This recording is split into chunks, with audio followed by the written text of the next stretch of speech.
Thanks for coming back. And if you're a subscriber, I love you. And if you're not a subscriber, think about clicking that subscribe button. Recently, I was working on my rewriting the Oscars for 1992, doing the 30 years ago. And I noticed I had missed some titles. Sadly, these titles don't have audio description, but I had to watch them anyway. I wanted to make my list a little bit more fleshed out, or at least feel like it was a little bit more fleshed out, like I could justify it a little bit better. So I dove into some of them, and this is my review of Unforgiven. Yeah, I never watched Unforgiven. I was in elementary school, so obviously my parents were like, you know what, we should take him to Unforgiven. Seems like a great film for him. And then I just never caught up on it. I don't know. I don't know why. You catch up on some films and you don't catch up on others. You know,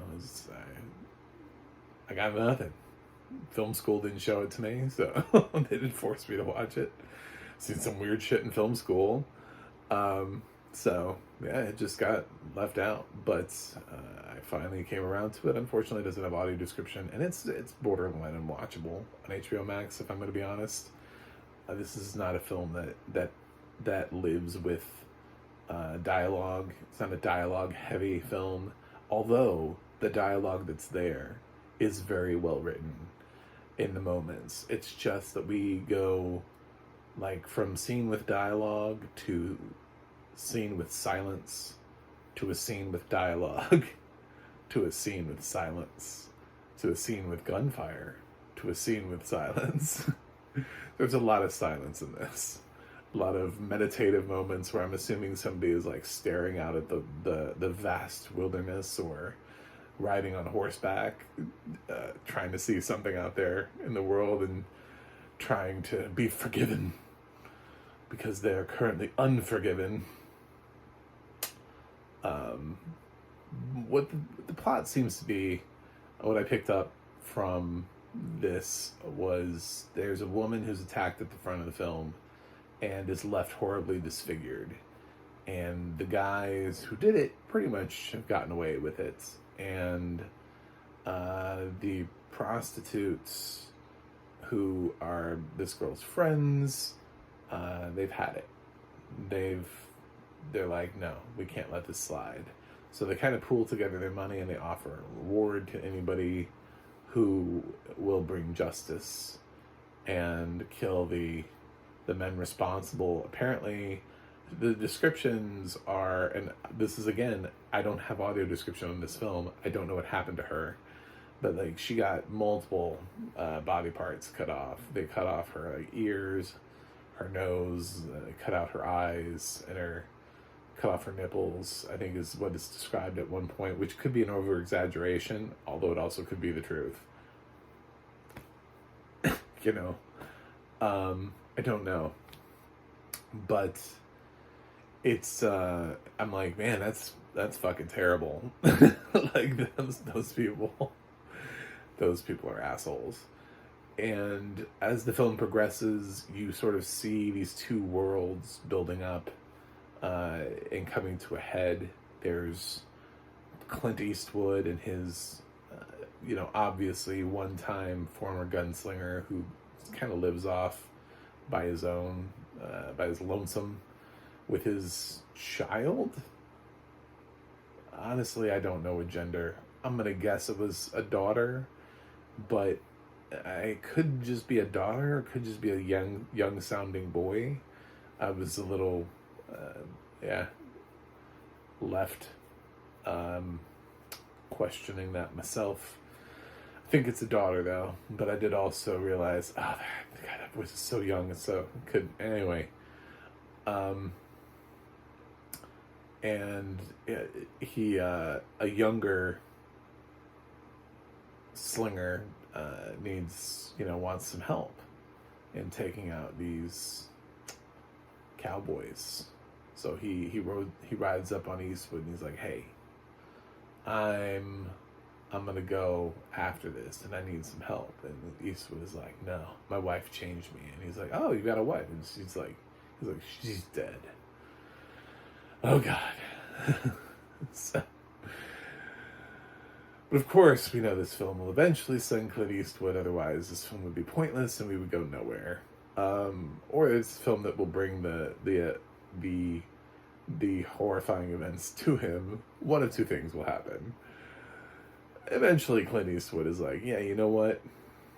Let's go get this guy. So he teams up with an old friend played by Morgan Freeman, and they end up riding off to kill these cowboys. And they do kind of also run into that kid from before. And meanwhile, in the town where the whorehouse was, it's kind of run by this sheriff, Little Bill Daggett, played by Little Tom Daggett. Because Clint Eastwood's name is Bill. Little Daggett. I'm just going to call it Daggett because I forgot his first name. And we've got Gene Hackman rolling up in here. I miss him. I miss that dude. He's still alive. He quit so he could write history books and retire. His last film was like Welcome to Mooseport. I don't know. Such a great actor, such a great presence, and when I watch his films, I'm just like, man, we could have had 20 years worth of this dude acting. Anyway, yeah, he does a great job playing the bad guy, and he's obviously 7 kinds of evil. It's just kind of like a douche the whole time. There's this British guy that rolls into town with a guy that's writing a book about him. The British guy, I should point out, is Richard Harris. He's a big enough name, I should point him out.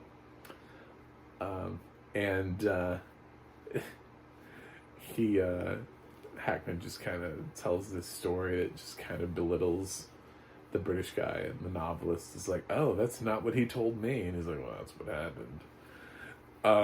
So he's just like one of those guys, but he requires everybody to give up their guns when they come into the city. So obviously him and the people he trusts are the only people with guns, which is, never really a good look. And yeah, so it sets up this showdown eventually between Hackman and Eastwood, and all of the random characters along the way. And that's Unforgiven. At least what I was able to pick up from. Is it good? Well, Clint Eastwood is doing a Western. So, I mean, he directed it. He's starring in it. I have a feeling that little bit of score that's written for this film, there's not a lot of score. I don't know if this film got a score nomination, but this film pretty much has a score that is opening credits and end credits. It's one of those films. It's like Tar, where people get really excited about the credits music. I'm like, there are films where like the score actually complements the film, and I find that to be way more interesting than people who write pretty music so that we sit and listen to the credits. Like, I don't know that that's as an appreciated skill as being able to provide the right music for the right tones.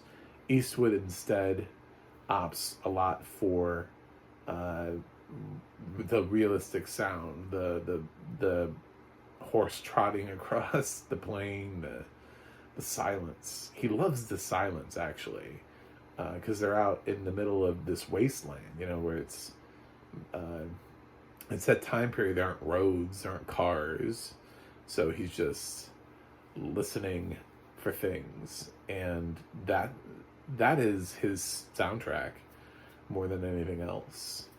And the gunfire, and it doesn't have any cheesy rising music that accompanies these battles where it makes the battle feel more intense. He opts for just the battle as the battle is. This is somebody who came up in Westerns. So he knows a thing or two about being able to direct one competently. And I feel like this is directed very well, from what I can tell. Again, it doesn't have audio description and has giant gaps. This is a little bit like, there are a couple films that I've seen that are like this, that have gaps in me being able to follow what's going on. And there's a character that drops off in the film that I totally was like, where'd they go? Did I miss it? Maybe I did. And I obviously did, because I was like, they just kind of stopped showing up. Okay. Anyway, yeah, it's a bitch to follow. I'm not gonna lie about that. Talked about other films, and Unforgiven being a Best Picture nominee, winner of Academy Awards. I don't really know why this doesn't have audio description. I looked up and saw that this is a Warner Brothers title, so it behooves HBO Max, where I watched it, to have an audio description track for a film like this. Even though this film doesn't have specific historical significance, like it's not about like a historical figure to where people might be using it for educational purposes, it still feels like, it felt big enough to me that when I was going through the list of films from 1992, this was like the one. This was like, I have to see Unforgiven before I do this list. It's been too long. I don't know why I haven't seen it. And I think for some other people it feels like that too. Like it's one of those films where you're just like, I've heard so much about this film. I looked at its IMDb score. It's like an 8.2. Its Metacritic is like 85. It's got really good scores. And I don't know. I don't know why there is an audio description to this. It's borderline unwatchable. Like, I want to lean towards unwatchable, but there are parts of this that are really great. So it's a flip the coin. Last year I watched Emily the Criminal, totally different movie, but there were parts of that were really great that I was able to follow, where I was just like, this is a really great film. And there are other parts where I was like, no, I don't know what's going on here. I have no idea. And I ended up giving that film unwatchable. And I think that's what I have to do here. Because at the end of the day, there's too much that's left sort of unsaid. There's too many gunfights that I don't know what's going on, who's hit, who's not hit. There's no clarification really with the opening assaults, so I don't even know what is an exaggeration and what's not. And I don't even want the opening assault because I enjoy violence against women or anything like that. I just want to be clear as to what actually happened, because it shows the attack, or at least some of it. I don't know if it shows the whole thing. And it would be nice to know what the actual truth is, where the truth lies. And I don't know that. I don't get that either. So there's a lot that really hampered me being able to completely enjoy Unforgiven. However, the moments when I did get it, I really felt like the film was shining. I mean, these are three of the greatest actors of all time put together in the same film. Four, technically. I should really include Richard Harris, even though the film doesn't. He really is a supporting character, but he is one of the greatest actors also. You put a film with Clint Eastwood, Morgan Freeman, Gene Hackman, Richard Harris, that's a stacked cast. You throw in like Francis Fisher in a supporting role. That's a good film. I can tell that's a good film. So it's a film that's interesting, that interests me. And when these people are given dialogue scenes, they're great. But unfortunately, this film is not a dialogue-heavy film. So Um, at the end of the day, as a blind film critic, I really have to come across and say, due to the lack of audio description, I'm going to give Unforgiven a grade of unwatchable. Sorry, Clint. Sorry, Morgan. Sorry, Gene. I it's really disheartening, but there isn't enough there to really carry the film. The film doesn't entirely make sense without audio description. So it's not the longest film ever. It's a little over 2 hours, so it's not that bad of a watch if you wanted to watch it. This one was hard for me because I liked the parts that I got. I liked them a lot. I have a feeling that with audio description, I think this is an A or an A minus film, but I don't know. Please put audio description, describe everything. That's what I'm here for, is to try to push audio description as much as possible. So thanks for watching. Thanks for subscribing. Keep subscribing. I need a social media reach to be able to get people to notice me and to think about adding audio description onto titles. Anyway, I have a website, MacMovieGuy.com. You can go to the audio description project, adp.acb.org. It'll let you know what has audio description and where you can watch it. You can go to theadna.org and you can see who's narrating your favorite films and television series. And you can go to Twitter or Instagram and follow me at MacTheMovieGuy. That's it for me today. I will review something else for you guys and see you on the other side.